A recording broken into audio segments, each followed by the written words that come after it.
In 2 weeks from today, on Sunday, June 28th at 10 a.m., and please note the difference in time from our normal worship time, the Unitarian Universalist Association General Assembly Sunday worship service will be live streamed. And we at GNH will send out the information on how to connect to that service.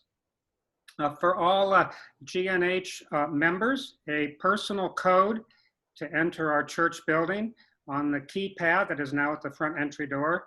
That personal code has been sent to all of you members via US mail. Please be on the lookout for this mail. Memorize your code and save the paper on which it's written. And of course, please do not share your entry code with other people. Right now, our building is officially closed, but you may use your code in case you have a need to enter the building for a very necessary purpose. The office, of course, is not accessible except to our treasurer, Mark Mueller, and our administrator, Adrian Campbell. All GNH members, I've been emphasizing this for the last couple of weeks, but I'll continue to emphasize it. All GNH members have been assigned to a small support group, and you should have received the list of your group members a few weeks ago. Please connect with your fellow group members. These small support groups are a way for every member to be a minister or a rabbi, a shaman, or whatever, all in order to serve and care for others, but in a small group setting. Please contact me if you need more information about this or have not yet received your small group assignment. And last but not least, the Gathering in Northern Hills continues its outreach even during this time into the community. A repeat announcement here is that the Valley Interfaith Resource Center, Community Resource Center, has new canned goods drop-off days and times.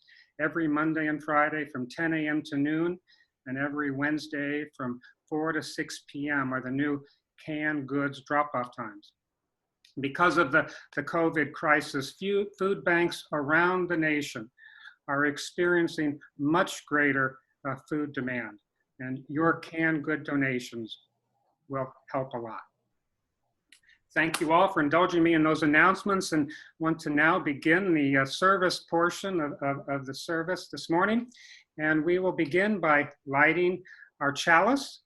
The chalice is a symbol of Unitarian Universalism. UU congregations around the world, probably sometime this morning, even right now, light the chalice every Sunday as a symbol of the light that we share in promoting truth and understanding and justice. Michael Tacey will now sing Rise Up, O Flame live for us, as the lyrics to this song that was repeated twice will appear on your screen.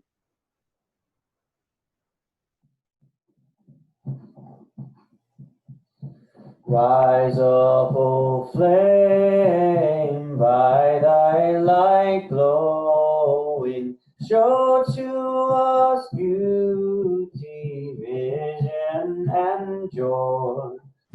Rise up, O flame, by thy light glowing, show to us beauty, vision, and joy.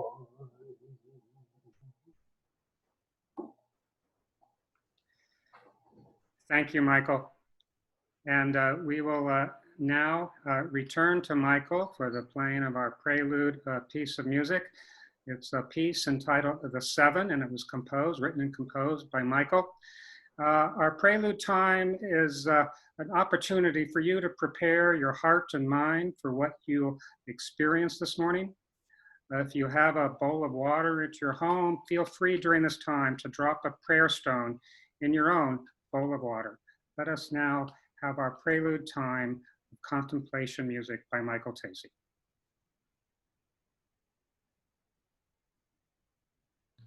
Just one moment, please.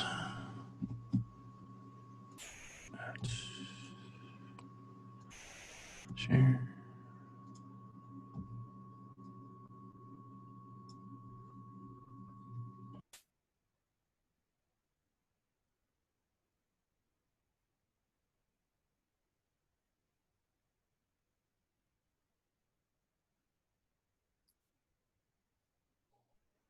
I don't think we got sound, Alan.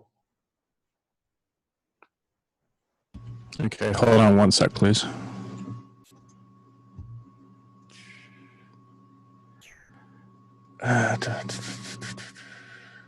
It should.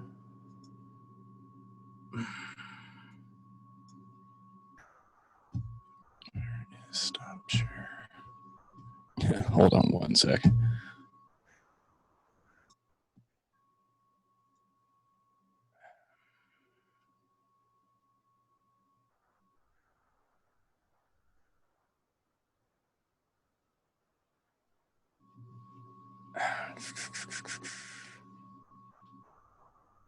I've got it, Alan. Hold on.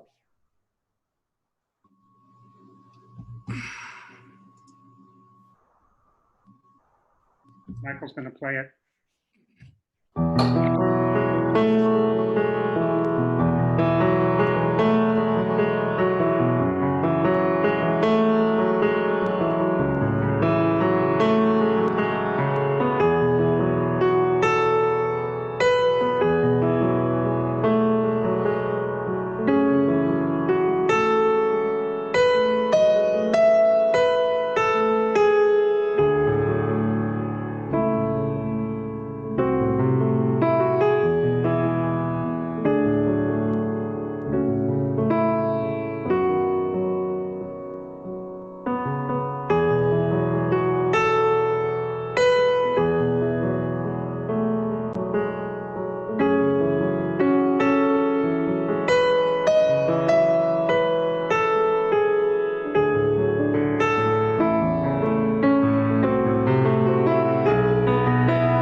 Thank you, Michael.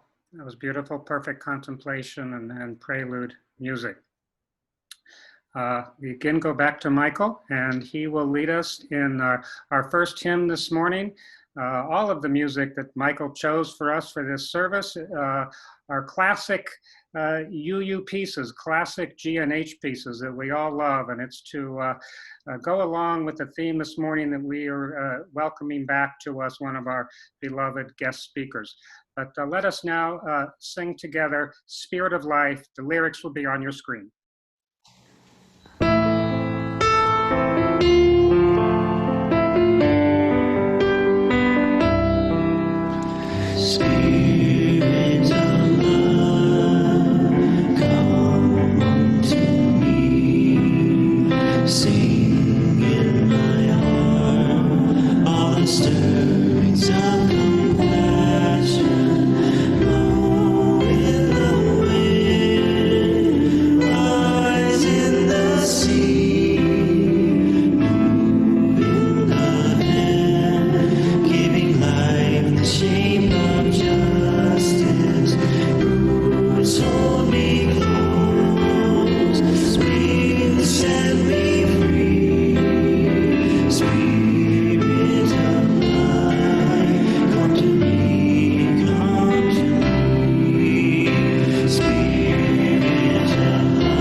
Thank you again, Michael. For members at GNH or anyone who would like to join with us, we now recite our Gathering in Northern Hills unison affirmation. The words will be on your screen.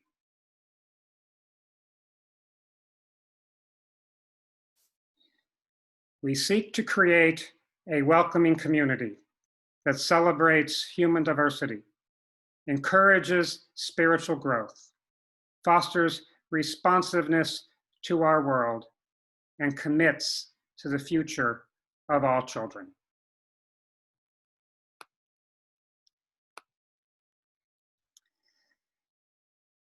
It now is an honor for me to recognize our guest speaker this morning, Rabbi Robert Barr. Rabbi Barr spoke several times to the former gathering, to the former Northern Hills Fellowship, and is now speaking for the second time to our merged gathering at Northern Hills congregation. Rabbi Barr is an admired and beloved person to all of us. Rabbi Barr was ordained by the Hebrew Union College, and he has been the rabbi and spiritual leader at Temple Beth Adam in Loveland since its beginning. Rabbi Barr is active in the leadership of many local community organizations, as well as with Jewish groups around the nation.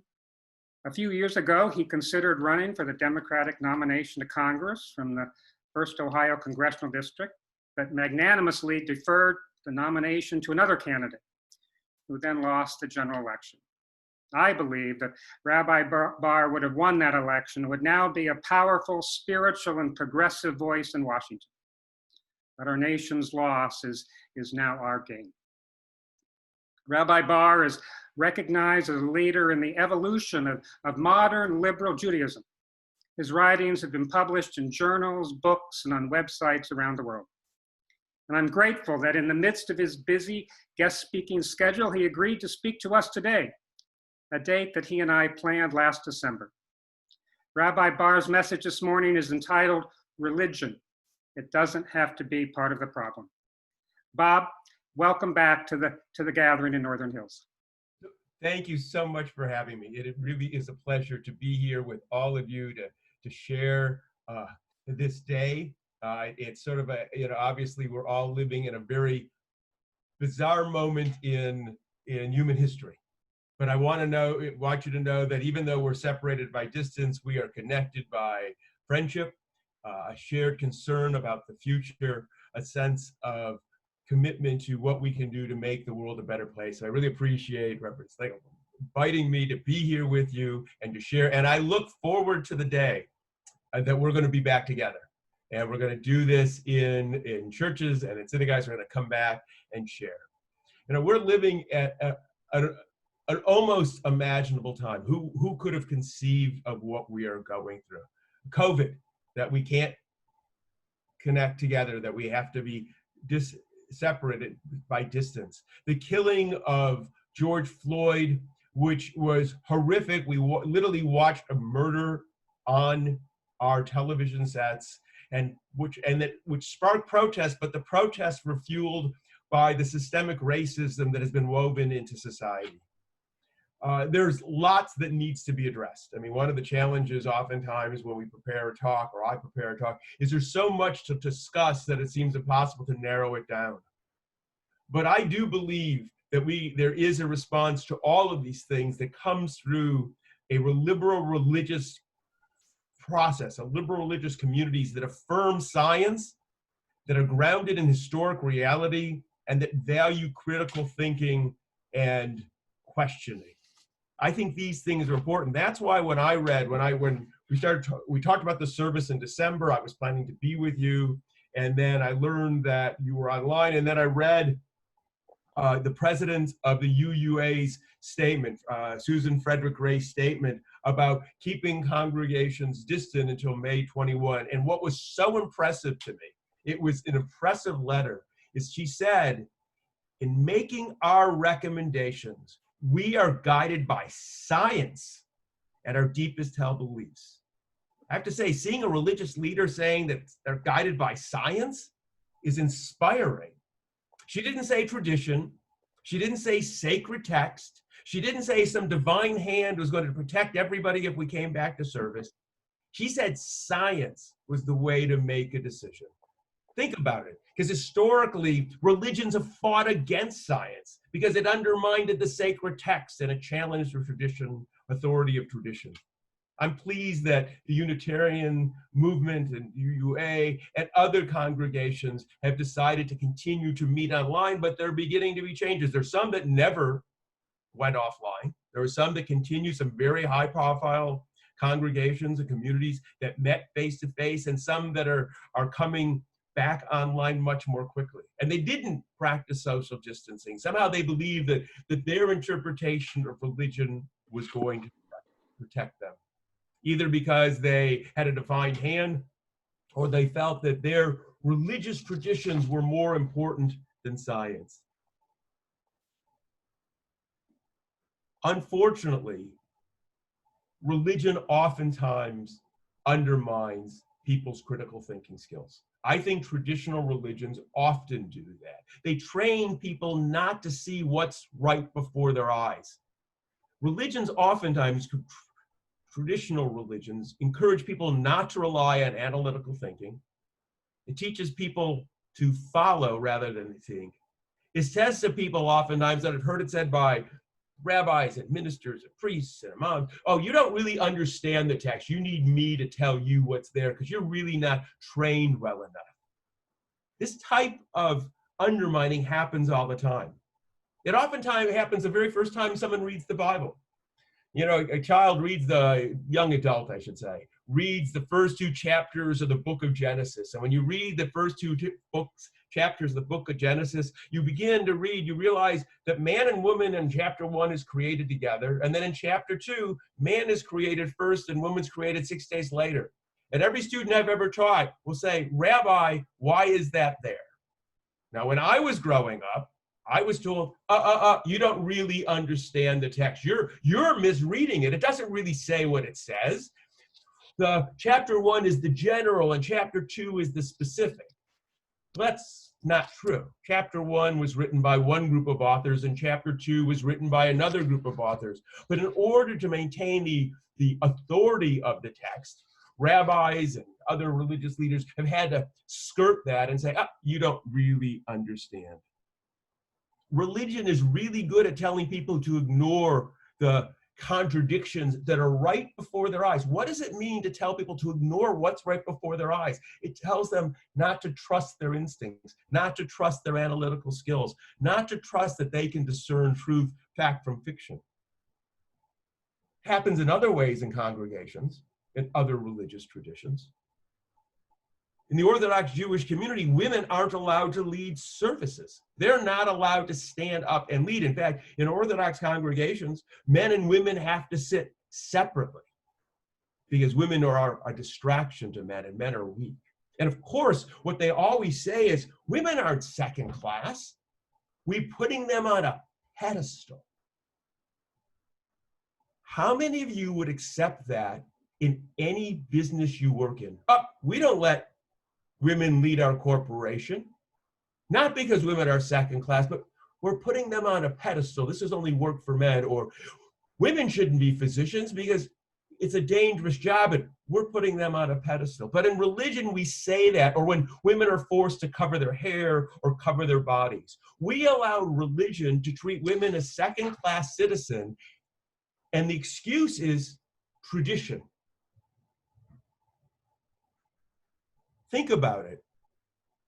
Once you say that women are second class or that men can't be around women, it doesn't become a far leap for a political leader to say, I can't even be alone with a woman other than my wife. How are women to have full and equal rights if religion keeps on undermining their authority, continue to call them second class? And it's happening all the time, and it's happening around the world. You all know as well as I do how religious people, there are people who like to quote verses of the Bible. They use it against same-sex marriage. They say, oh, look at this quote. It proves that we can't do it. And yet the same text allows for polygamy. And somehow that text is ignored. They cherry pick that which they want, and they use religion as the authority. We have, not too distant from where we all are, a museum that celebrates the notion that the universe is 6,000 years old. It says all the evidence that exists, all the data, the geology, the evolution, the astronomy, the astrophysics, they're all wrong. Truth exists in this particular book. And this book is the Bible. And this book says it's only 6,000 years old. And we can all feel good when we say, oh, those people are sort of those extremists. Well, those extremists have been incredibly successful. It's successful in changing how we approach life, even what your children or grandchildren are learning in school. In 2018 in Arizona, there were 3 people who were vying for the state superintendent position. They wanted intelligent design taught in schools. This is in 2018. This was the head of the school district saying, you know what, we're not going to teach evolution and science. We're also going to teach them intelligent design, which is just creationism dressed up. I've heard it before. In fact, for many years, people are saying, oh, we should teach both sides of the debate. So if you think the Creation Museum hasn't been effective, don't kid yourself.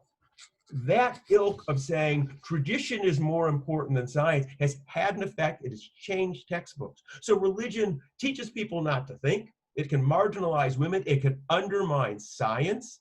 And it seeps into our daily lives. Think about it. If the science of the universe, a 14.5 billion year universe, which we can see through telescopes, if the geology that we know and the evolution isn't convincing enough, it's not a big leap to say that climate change isn't real. Undermine science through the use of religion, undermine science everywhere. Around half of our nation's citizens, half of our nation's citizens reject evolution. only a third agree that there's human caused climate change. And we have in our midst as well, and this doesn't necessarily come out of religious traditions, but it certainly does exist, people who don't think vaccines are valid. Now, I don't know about you, but I'm waiting for the COVID vaccine. I want to know that there's some protection from it. And for people to say that medical science doesn't come up with cures, how many of us took the polio vaccine? How many of us remember as children lining up on a Sunday? It was Sabin Sunday. Oftentimes we went to the elementary school, the school we were already in, and I have this vivid memory of us lining up to go into the cafeteria, and there on those long tables that came out of the wall, because the cafeteria is also the gym, were little sugar cubes with dots on them. And we took them. And what had been a devastating disease allowed us to go out and play and our parents not to worry. Undermining science, undermining critical thinking is terrible. It affects public policy. It affects long-term decision-making about our environment. It affects politics and cultural issues. Because the power of undermining is that religion is somehow powerful, traditional religion. Now, you may not have liked it, but when Donald Trump walked across Lafayette Park and held up a Bible, he knew politically exactly what he was doing. Holding up a Bible, no matter how noxious your ideas, how counterintuitive they are, how non-scientific they are, once we hold up a Bible, we are inoculated.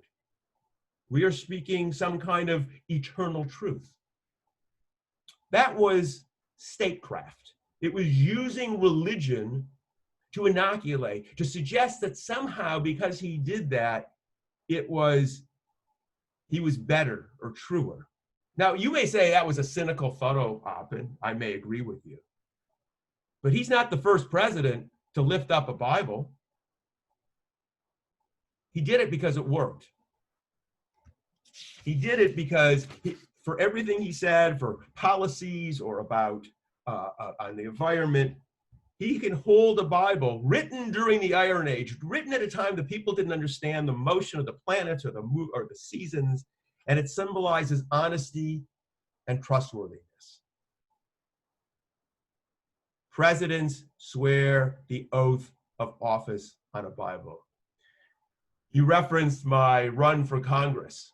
Well, one of the things they do when you run for Congress, and I had been sort of in the thick of it, you have something called oppo research. Oppo research is what people perceive. You think you're doing research. When we hear that, you go, it's opposition research. Actually, the first oppo research is on yourself.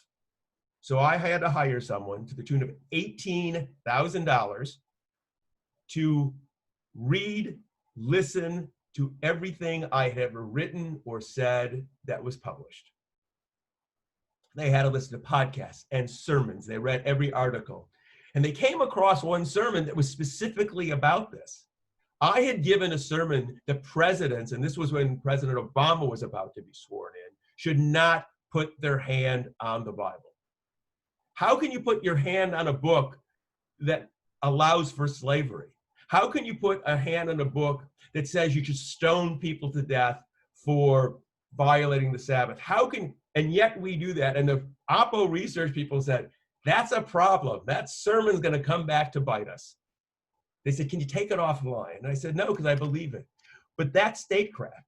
Political people use religion and use the Bible to inoculate themselves, to suggest they're somehow better, even in doing so, denying science, denying critical thought. I have to say, we're living in a time when science and medical expertise is critical. People are dying because we are denying science, because we are denying medicine. We know that the statistics already show if we had behaved differently, but some people said, we don't at least trust the science. We're going to find the scientist that conforms to what we are. And while science isn't always accurate, and science by definition is an evolving practice, in fact, it was referenced in the letter. Science is about finding information and then reshaping your hypothesis. We're always growing. Science is less certain than religion. Religion is always certain because it denies anything that disagrees with it. Science, by definition, is a process. It's not a series of facts. It's bringing information in and then changing. Well, one of the things we know is that if everyone wore masks, we'd be a lot healthier. We know that. The data supports that. Social distancing is. But what's happened is the wearing of masks has become very much like religion. It has once again balkanized us. It's about what team are we on? What leader do we follow, irrespective of the information that we have? Politics is being fused with the kind of religious fervor that is found in traditional religions. With if you're not for me, you're against me. And if you're not on my team, you are somehow evil and bad. One author put it this way: the refusal to wear masks, the rejection of social distancing recommendations, and hostility shutdown programs are not merely fodder for political argument. These anti-intellectual outbursts could actually kill people. The bizarre opposition to masks, despite the consequences of public health experts, is also the newest episode in the right wing's assault on science. That right-wing assault on science, I would say, is fueled by religion, and it's given status by religion, because religion has challenged science so often. And understand, too, it's not just science that's under assault. Religion also assaults the notion of history. When you say a woman is an equal even though she can't do anything, it's literally telling people not to see the culture that's right before their eyes. We're struggling with that right now in America, to understand our true history. You hear arguments about the Civil War. People don't want to talk about slavery. But the reality is what we know and what we should know and what we're wrestling with is the history that many of us grew up with. Just like religion alters history by telling us fairy tales and myths, many of us learned a mythic version of American culture. We didn't really deal with the systemic racism that was built into our culture because of race. While the founders of our nation were brilliant and idealistic men, they had a blind spot. Thomas Jefferson, who wrote about freedom, also owned his own family. How did he miss that? How do we miss that? We need to feel and look at history not through the lens of somebody else, not through the lens of myth, but we have to find accuracy in it, to understand how woven into the very structural components of America, people of color have been treated differently, been kept out of certain opportunities, whether it's in education or employment or housing or banking, how the justice system treated them differently. If we can't look at history accurately, if we can't really look at the facts, how are we going to fix the problems? Denial of facts, whether they're historical or scientific, in the guise of religion or political belief, undermines and erodes the basis for finding common solutions. But I believe contemporary politics can learn much from liberal religion. That's why I was so pleased with that letter, because it speaks to the best of what liberal religion is about.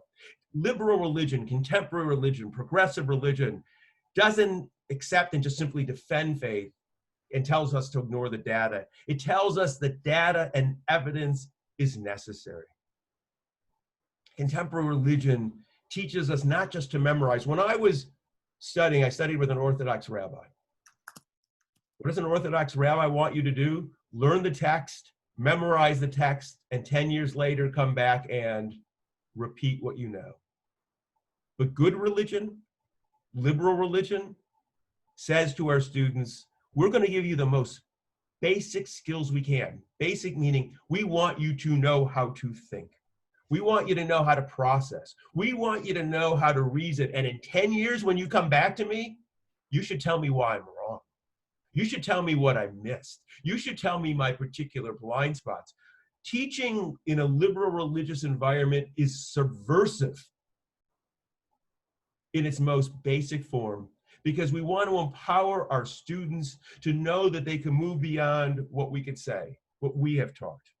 We tell them, if there's new information, incorporate it into our thinking. Don't reject it because it somehow denies tradition. Bring it in. And we teach them to deal with the instability, the notion that religion, or the notion that science, because it's willing to accept new facts, will need to change. Our ancestors lived in a very different time. While we can appreciate what they wrote, we need to see it for what it was. They wrote myths, they wrote stories. They didn't write facts, and they didn't write history. We need to be clear on what they did and what they understood. And we also need to be clear that their morality reflects an age we no longer live in.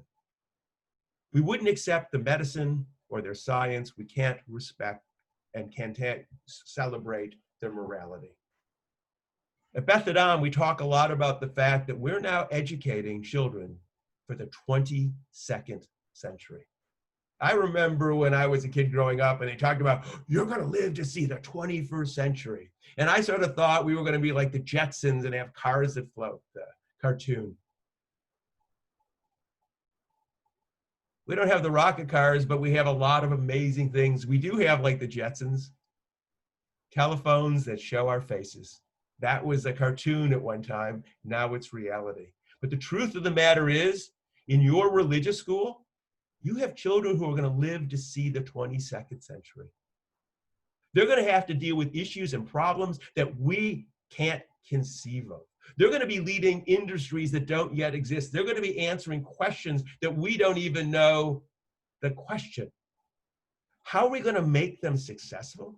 We're not going to teach them just to memorize. We want to celebrate their intellect, to make sure they understand the difference between myth and fact, to understand the difference between memorization and thinking skills, to understand that people's place should not be defined by their gender or their ethnicity, their sexual orientation, their place of origin. People should be celebrated as individuals for who they are. We need liberal religious voices that make clear the problems we face are ones that were created by us. Everything we're witnessing, everything we are now witnessing, we as a human community created. There is nothing in America happening now that didn't result from human beings making decisions. We need to teach our children that, and then we need to teach them that you can make different decisions. You have the power to reject that which is holding us locked in this awful time. You can reject that because those things are not set in stone. They were not divinely given. They are not true for all time because some ancient tribe who lost in the desert wrote them down.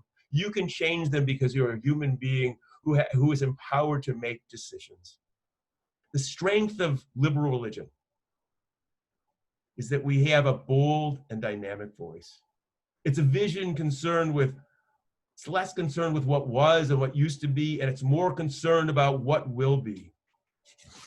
We're about a community of people that accepts the responsibility that rests upon us, a responsibility to build a better future, a future that our children and our grandchildren deserve.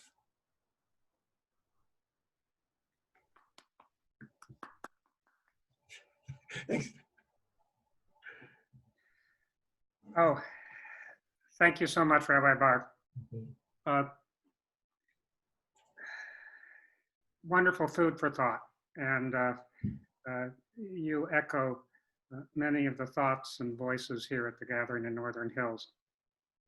As we often do after Sunday messages, we invite anyone who is attending to offer a brief comment or ask a brief question this morning of Rabbi Barr. And if you have a comment or question and you wish to speak that, please use the chat button option at the bottom of your screens.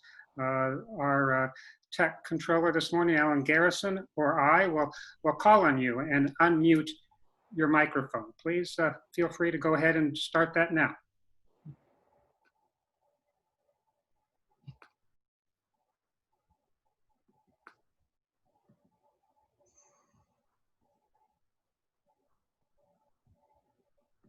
While we're waiting for anybody to ask a question, Rabbi Barr, I'm just interested, how do we promote reason and rational thought more in our schools to eliminate the kind of superstitious bias they might get on Sunday mornings? I think that's a really important question. One of our social justice projects right now at Congregation Beth Adam is separation of church and state. Because I think at some level, that's an entry point to begin to have that conversation, is to be clear that we do not allow religion, which is slowly and clearly creeping into the public school system, to be separate. So there's Bill 164 in Ohio, which was going to allow, was going to open up even more doors and are going to allow kids to be able to have more voice of religion, if you will, in school. And there have been people we've been working to challenge that. So I think we need to look at separation of church and state. Two, I think people need to be engaged in going to school board meetings and understand what's being taught. This is going back now to the 1980s. There was two people down in Texas, the Gablers, who were very effective at getting science textbooks changed. So as silly as it may seem, they got, I think it was Holt Mifflin, to change millions of years ago, dinosaurs roamed the face of the earth, to a long time ago. Some scientists thought that. That undermines it. And so they were engaged in the educational process. I think we need to be re-engaged in the educational process in that way as well. I mean, depending, and so we're looking what's going on in the schools. We, at the school board and the curriculum, both our individual curriculum and our state curriculum. And that's going to be a challenge. And we have to be clear. This is something that's come up a lot. What's been very effective in the religious community is using American terms in a way that they were not intended. So what they've done very well is they use the phrase equal time. Now that was something about radio actually and media, that both sides should be given a voice. Well, they've used it, so it sounds like really good, we should have equal time. So what we should do is we should have equal time in science. And they've allowed creationism, which isn't science, be taught as if it is. I have no problem if they want to teach Bible as literature, but they aren't the same thing. So we need to make sure we reclaim American values. They've been very effective using freedom of religion, which used to be about allowing people to do, and they've inverted it and used freedom of religion to allow religion to be a weapon against people. That's how they've allowed a lot of this tradition. So one of our goals and one of our tasks is to be really clear on the language and how people are using it. So I think that affects how the schools are as well. Yes, thank you. I appreciate what you're saying is religiously liberal people need to reclaim American values. That's right. A great line. And excuse me, and I think we go in and I think we go in as religious people too. See, because one of the other things they did, what they tend to do, and this is, they like to say that all of us who are liberal or like science, oh, we're anti-religion. The fact is, your minister is clearly a minister. You're a religious community. Don't let them marginalize us. We need to call them for what they are. They are either, we want to call them traditional religious or fundamentalists, but do not let them take our religion from us. When I walk in, I'm as much a rabbi as the rabbi with the long beard and the black hair. He may not like me. He may disagree with me. The community may not understand that, but I'm just as much a rabbi as he is. And I would say that in meetings. You may not like it, but I read the same text you read, and I disagree with your interpretation. Yes. Right? And I think this is the power. We can't give that up. That's why I think the religious leaders, frankly, who spoke out about the political use of the Bible was very important. That religious leaders were saying, not secular folks, religious leaders. Right. I'm sorry, somebody had a question. I saw that. Sorry. Thank you. Suzanne Bjorner is up next. Hi, I just wanted to thank you very much for the image, for your statement about that says that all the problems that we're dealing with now are the result of decisions that were made in the past. And in my implication, my inference is not the distant past either. That is a really powerful statement. And I think it's just a wonderful teaching tool that could be used both in formal situations, but also in informal situations to actually get people to sit down and think about the specific decisions that were made both by individuals, by governments, by societies, and so on, and the effects that they had, because we don't do enough of thinking like that. So thank you very much for that. You're welcome. And I want to echo something my son said to me. This is my son's copy. He has a engineering degree, master's degree in engineering, rocket science from Michigan. I had to say that, and a degree in sustainability, master's degree in sustainability. And I was interviewing him and he said to me, he said, "What's interesting is people often think they don't have power to affect change. You know, like why do I, about trash or things." He said, "But what we realized during this pandemic is when everyone agreed to stay shut in, or everyone's agreed to wear masks and be socially distanced, things actually changed. Every one of our little behaviors together actually makes a difference." And I think oftentimes we feel impotent. And he said, we're not when we work together. And I think that is an incredibly important message. When he said it, it's like, wow, where'd you learn that? I'm like, kid, I remember you when you were little. But to me, it's a really important message that we all have the power, and we can't let people undermine the power of people working together. Small behaviors can result in massive change. Thank you. I see Sue Sales has a comment. Sue? Oh, unmuted. Oh, I'm okay now? You can hear me? No. Yes. Yeah. Okay. I'm going to say something that's really going to think strange, but I think in addition to religion, the Constitution doesn't help any. We said all men are created equal, but then we defined who that was. It's not everybody, but that was from way, way back when. And then the First and Second Amendment, I think, are the right to bear arms and freedom of speech. It seems like we need to update that into the 21st century as well. So just see what your comments are. Well, I agree. I mean, I think the difference is, I think, between the sacred text, if you will, of religion and the sacred text of politics is we've already built into the system was the ability to change it. Right? We have amendments, right? The First and Second Amendment were originally in the Constitution. We recognized the change. We also built, when it was working well, the judiciary that would interpret. I think we can keep on pushing for the aspirational part of constitutional ideas. So if you recall, when Martin Luther King went to give the I Have a Dream speech, he didn't say the beginning of it had religion, but ultimately when he said, "We came here to cash a promissory note," he quoted the Constitution. He went back and used the Constitution as the basis, as the lever for why they were there. I agree there are some challenges in the Constitution, but I also think there are opportunities there when we reclaim it and we don't allow it to be subverted or interpreted. Right now, we are wrestling on who gets to interpret because we allow the judiciary to do that. There's a lot more power in the judiciary. I think more and more of us are beginning to recognize why there are certain political streams that want to get their judges on the court because ultimately they're the umpires. They're more than umpires. They change the rules of the game. So I think the Constitution does have problems, but I think there have been times we've pushed against it and allowed for change. And I think what we need to keep on doing is maintaining that push and pushing against it and making sure we recognize that people in power have power. That I think most people, I have to say, I think a lot of times we don't think about the mayors of their cities doing things. When my analogy often to the president, my analogy is being on a cruise ship. If you're on a cruise ship and everything's great, you don't think about who the captain is.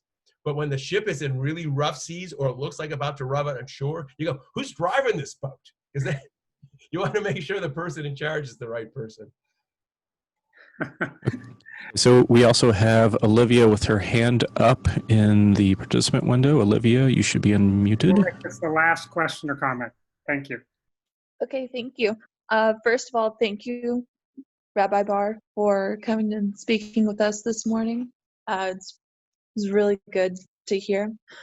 I had a question regarding just kind of your opinion. It seems to me that the rise of religious fundamentalism has come about hand in hand with the rise of anti-intellectualism in our country.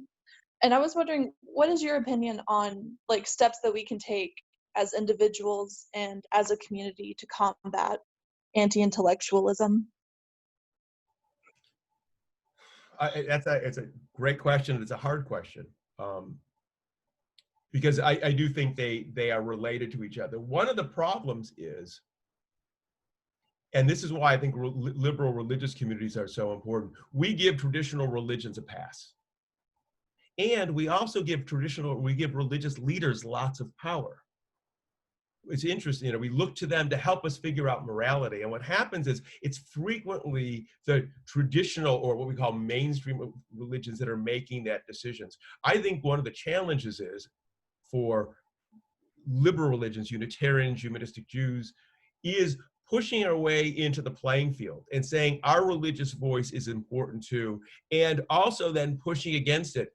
Part of the challenge oftentimes is we want to be respectful of those people. Oh, it's your religion, it's okay. We need to figure out language to be able to push back that is both respectful but identifying where it's wrong. We need to be able to say, just because the text says something, or just because you wear a particular religious garb, doesn't make what you say inherently correct. And if you want to hold that for yourself, that's fine, but you cannot impose it on everybody else. I think we need to really work on teasing that out again and pushing against traditional religion to reclaim intellectualism and say that being religious isn't about opposing intellect or science or fact. Being religious is celebrating that, and we need to be doing it all the ways we can.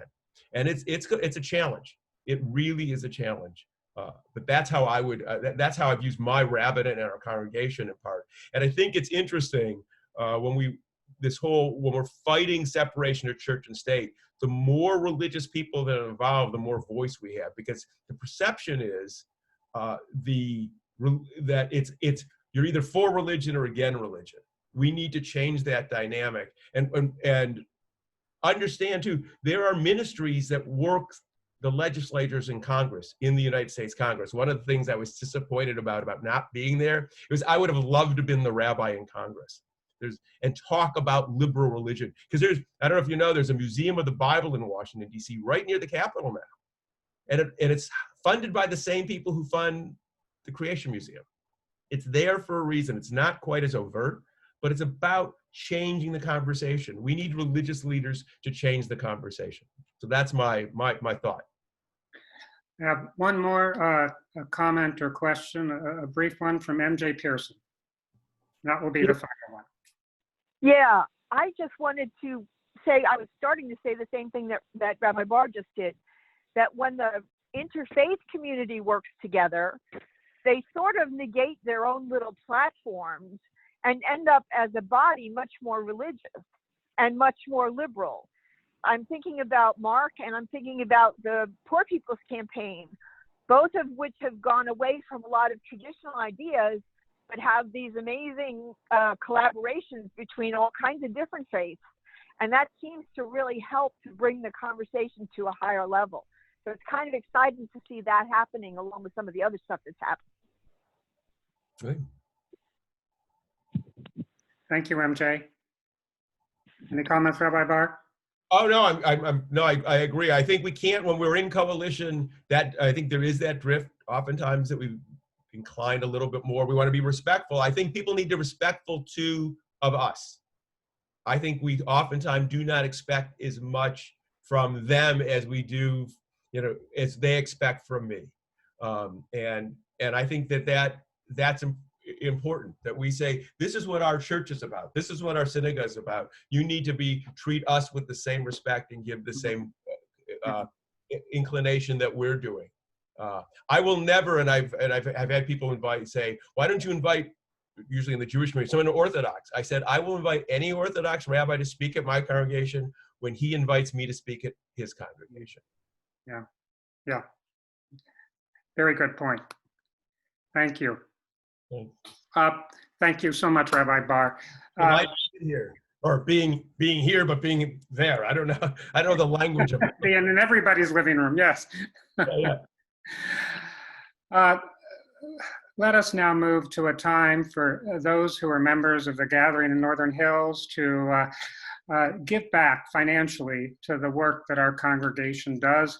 As we learned last week, we have an online giving site, Givelify. If our members wish to go to that right now, while Michael plays us some music. If not, you can put a check in the mail and send us to the church office. If you were a guest or visitor here this morning to our online service, do not in any way think I'm asking for you to give. The gift of your presence here this morning is gift enough to the Gathering in Northern Hills, and we thank you for your attendance here this morning. Let us now go into a time where you can share your wealth if you want. As Michael plays and sings or performs an unofficial Unitarian Universalist hymn, the song Imagine by John Lennon.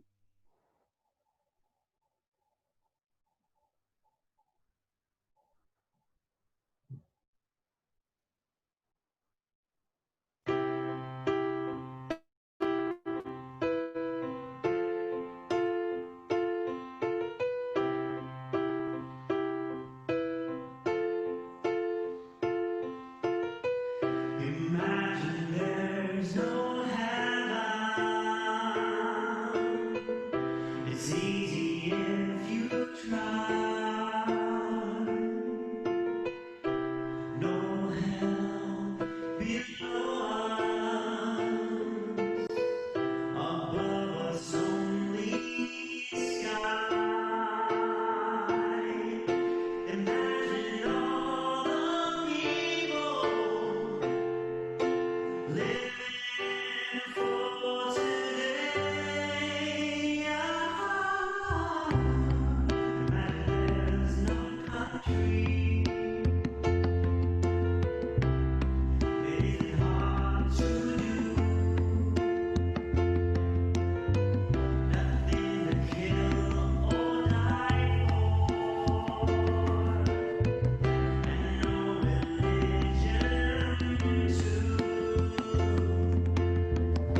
Thank you, Michael. Once again, very, very nice. Uh, This is now a time in our service that we do every Sunday when it is an opportunity of those attending to share a joy or sorrow. And this is a community's opportunity to celebrate, offer our celebration with you for a joy, or to offer our support for a sorrow you may be experiencing. And this is a spiritual time that we practice every Sunday. If you wish to share a joy or sorrow with the community right now, please send a note using the chat box, and we will call upon you or read your joy or sorrow.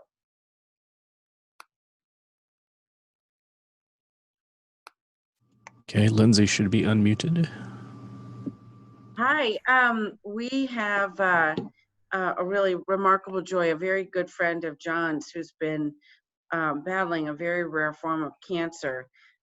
We had dinner with last night, and he's been living on kind of borrowed time, but he just learned this last week that there was actually a leukemia treatment, an immunological treatment that they just approved for his special rare cancer. And so he is in fact not only going to be able to use that treatment, but his insurance will cover it because it's approved by the FDA. So it was great news for us.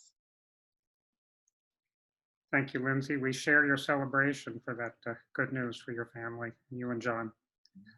Anyone else that has a joy or sorrow they wish to share?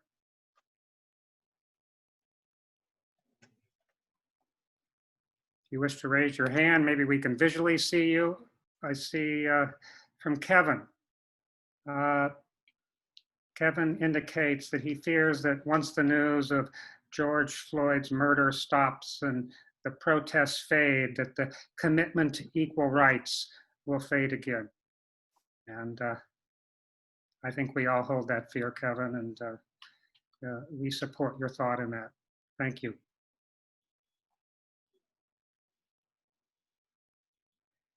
Suzanne Bjorner offers this. Johannes and Suzanne celebrated their 52nd anniversary on Monday and went out to luncheon at Trio.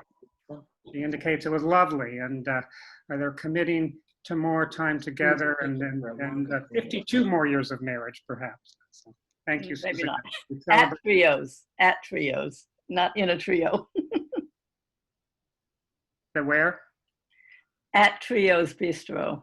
Trio's Bistro, yes. We were only 2 people there.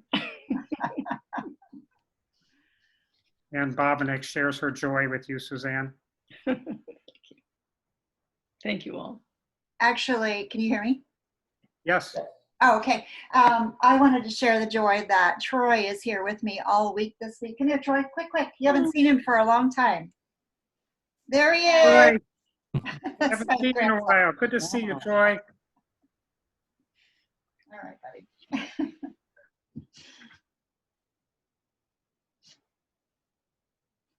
Pete Patterson, Lindsay Johnson is asking how Ginny is doing. Pete? I just unmuted Pete, or asked to unmute at least. Hey, Pete, you're still muted. You have to unmute on your side. I just unmuted him. Pete, go ahead. Okay, you should be. Yes. How is Ginny? She's improving very slowly. Her biggest problem is her lower back, and she finally got to a doctor that had been put off for 3 months, and is probably going to have a spinal injection to relieve the pain. So we're hopeful. She's still suffering a little from the shingles. It's been 8 weeks or more. But they're declining, but still have sensitivity to that. So we're hopeful. Thank you, Pete. Please share our love and our thoughts. Good thoughts for Ginny. Sue Klein has a joy or sorrow she wishes to share. Sue, are you unmuted? She should be unmuted. Yes. Sue Klein, are you there?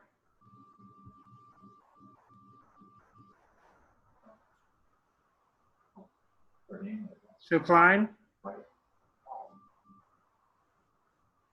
I don't see that Sue is there. We will move on to join together in Michael closing out our service with our final hymn this morning. Again, another Gathering at Northern Hills and Unitarian Universalist hymn favorite, We'll Build a Land.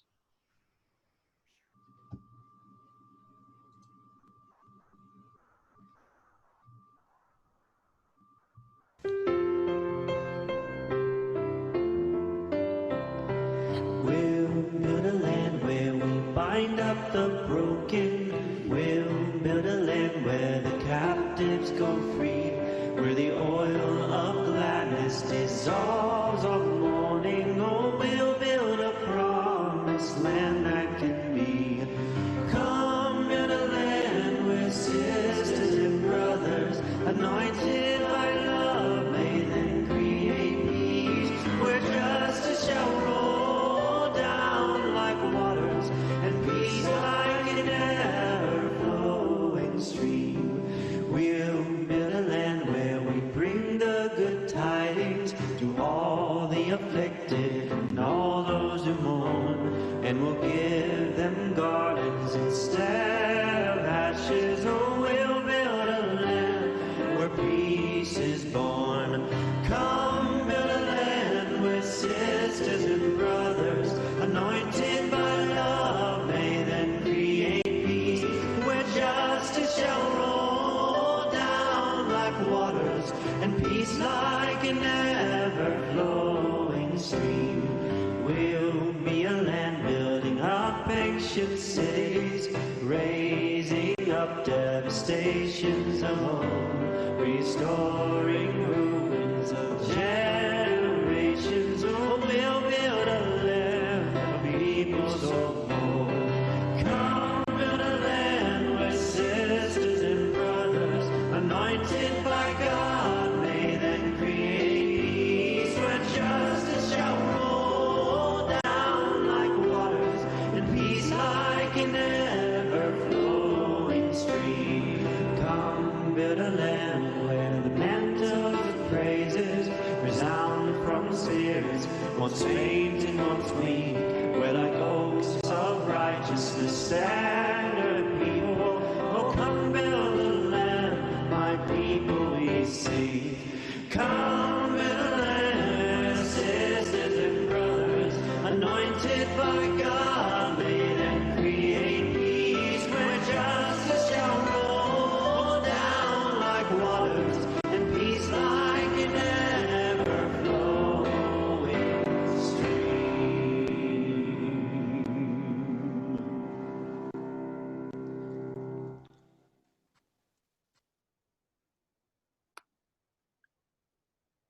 Thank you again, Michael. Rabbi Barr, if you want to just remain a few minutes after we conclude the service, people may have some additional comments or questions with you. Just stay as long as you want, no pressure, but I know everybody enjoys speaking with you and hearing what you have to say. As closing words for this morning, in the writings portion of Jewish scriptures, the psalmist wrote that, quote, "Your word is a lamp for my feet and a light for my path," end quote. Now, the psalmist was referring to God, to Yahweh, lighting a path. But as Rabbi Barr has just shown us, it's we, and it's our rational minds and our caring hearts that light a path. We're here at a unity of faith and common cause. And Rabbi Barr's message, I think, was a light to our minds and to our hearts for such unity, to perhaps banish the divisions that seek to tear us apart, to bind up the wounds of hatred or fear or discrimination, and to find instead, hopefully, a shared path of love and of reason and of justice. May we go forward from this service taking the light of Rabbi Barr that he's offered us and build up a world true to our ideals. We thank you, Rabbi Barr, for being here this morning, and I thank everyone who has been a part of this service this morning, and I wish you each much peace and joy. And that concludes our online service this morning. As I said, you're welcome to remain and offer a comment or question to Rabbi Barr. Thank you all very much.